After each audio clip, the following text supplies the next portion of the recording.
싶은 말씀. 사무엘상 5장입니다. 1절 한 절 읽겠습니다. 블레셋 사람들이 하나님의 궤를 빼앗아 가지고 에벤에셀로서부터 아스돗에 이르니라.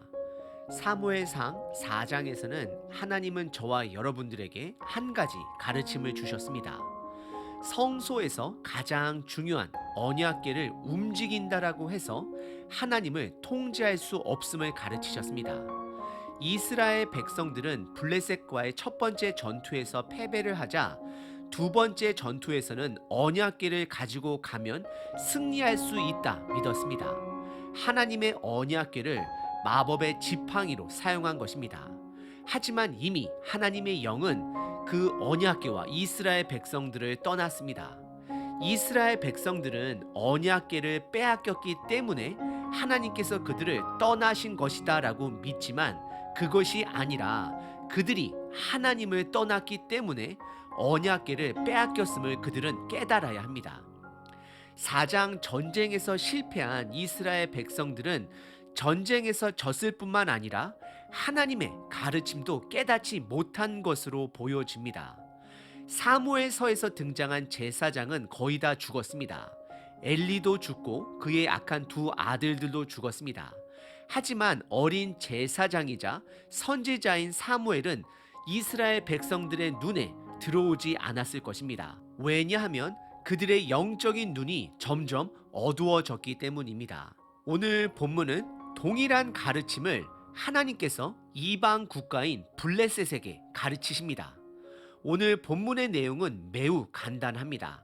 블레셋 사람들은 하나님의 언약궤를 아스돗이라는 도시로 옮기게 됩니다. 하지만 하나님의 언약궤로 말미암아 남자 인어 모양을 닮은 다곤 우상 신상이 파괴가 됩니다. 이로 인해 이들은 언약궤를 다른 도시들로 옮겨가지만 그때마다 하나님의 심판이 그들을 괴롭게 합니다. 그리고 이들은 이 사건을 통해 여호와 하나님은 그들이 통제할 수 있는 대상이 아니다라는 것을 깨닫게 됩니다.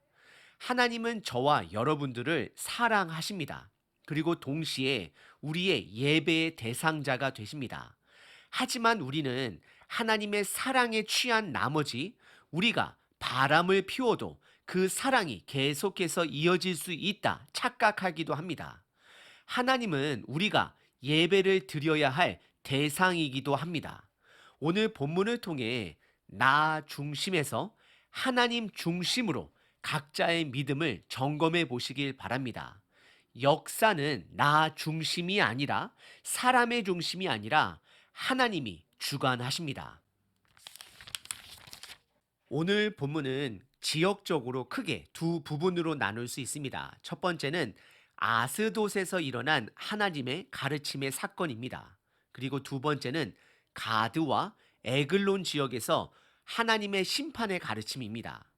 오늘 본문의 첫 번째 부분은 1절서부터 7절까지 아스돗에서 일어난 하나님의 가르침 사건입니다.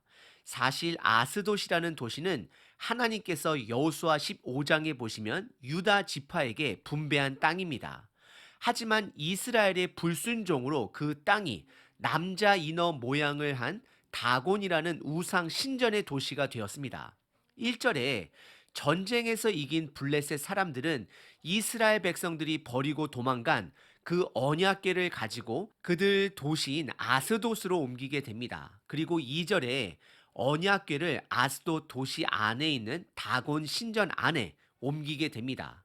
그리고 3절에 하나님께서 첫 번째 가르침을 주십니다. 그것은 다음날 아침 그들의 다곤 신상이 언약궤 앞에 넘어진 사건입니다. 그래서 그들은 우연이라 생각하고 다시 그 다곤 신상을 일으켜 세웁니다. 어찌 보면 성경은 저와 여러분들에게 영적인 웃음 포인트 지점을 알려주고 있는 것입니다. 블레셋을 지켜주어야 하는 그들의 우상이 인간들의 손에 의해 다시 세워지고 있는 것입니다. 그래서 4절에 하나님은 보다 더 확실한 가르침을 주십니다. 그것은 그 다음날 아침에 일어나 보니 이번에는 다곤 신상이 넘어져 있는 것뿐만 아니라 머리와 두 손목이 잘려나간 채로 몸뚱이만 남게 됩니다. 그리고 5절은 저와 여러분들에게 영적인 웃음 포인트 두 번째를 주고 있습니다. 인간의 손에 세워진 우상이 넘어져 두 손과 머리가 잘려 나갔음에도 불구하고 그 끊어진 머리와 두 손이 있는 자리, 즉 문지방을 후손들이 밟지 않았다라고 기록을 합니다. 이들은 아직도 그 우상이 신으로 여기게 되는 것입니다. 그 우상의 돌은 그냥 돌일 뿐입니다. 그리고 하나님은 6절에 세 번째 가르침을 주십니다. 그것은 아스도 지역의 독한 종기의 재앙으로 그들을 괴롭게 한 것입니다.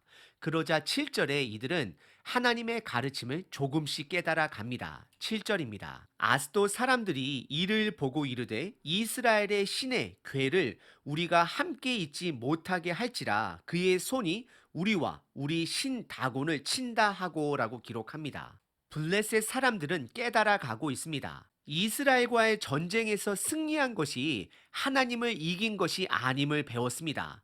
역사의 주관자가 인간이 아닌 하나님이 됨을 배운 것입니다. 오늘 본문의 첫 번째 부분은 하나님의 언약궤가 있는 아스돗이라는 도시에서 하나님의 가르침입니다. 오늘 본문의 두 번째 부분은 8절서부터 12절까지 가드 지역과 에그론 지역에서 하나님의 가르침입니다. 8절에 블레셋의 리더들은 언약궤를 아스돗에서부터 가드로 옮기게 됩니다. 하지만 9절에 옮겨간 그 가드 지역 또한 독한 종기로 하나님이 치십니다. 참고로 가드 지역은 다윗과 싸운 거인 골리앗의 고향이기도 합니다. 그러자 10절에 이들은 세 번째 지역인 에그론이라는 지역으로 언약궤를 옮기게 됩니다. 하지만 이미 에그론 지역 사람들은 아스돗의 소식과 가드 지역에서의 소식을 듣고 언약궤가 그들 진영에 들어오는 것을 두려워했습니다. 하지만 언약궤는 그곳으로 옮겨지게 되고 에그론 지역 또한 하나님의 치심으로 죽는 자와 독종으로 괴로워하며 부르짖게 됩니다. 블레셋에는 5대 중요 도시가 있었습니다. 그 5대 중요 도시 중에 세 곳인 아스돗, 가드, 에그론에 하나님의 재앙이 임한 것입니다. 이제 블레셋 사람들은 하나님의 가르침을 어느 정도 깨닫게 된 것입니다. 하나님은 인간이 통제할 수 있는 분이 아니라는 것입니다. 고대 당시 전쟁에서의 승자는 패자의 신을 갖게 되고 본인의 신이 이겼다라고 믿었습니다. 하지만 하나님은 블레셋에게 그리고 저와 여러분들에게 역사를 주관하시는 분은 하나님이시라는 것을, 즉 우리가 하나님을, 여호와 하나님을 통제할 수 없음을 가르치고 계십니다. 오늘 본문의 가르침은 매우 간단합니다. 그것은 우리가 하나님을 통제할 수 없다라는 것입니다. 하지만 가끔 하나님의 십자가의 사랑을 강조하며 그 사랑으로 인해 우리가 하나님을 통제할 수 있다, 나도 모르게, 교회도 모르게 믿게 될 때가 있습니다. 하나님은 저와 여러분들을 사랑하십니다.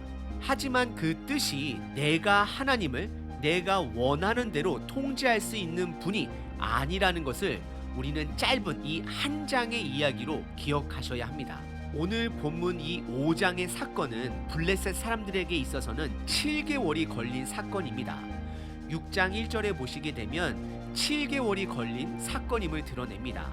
비록 그들은 7개월이 걸려 하나님이 하나님 되심을 조금씩 깨달아 갔다라면 저와 여러분들은 이 짧은 이 한 장의 말씀으로 하나님의 가르침을 깨닫게 되는 지혜가 있는 자가 되시길 바랍니다. 동일한 뜻 하지만 다른 질문 세 가지를 여러분께 드립니다. 첫 번째, 누가 당신의 삶을 주관하고 계신가요? 두 번째, 누가 역사를 주관하고 계신가요? 세 번째, 당신은 그분 편에 서 계신가요?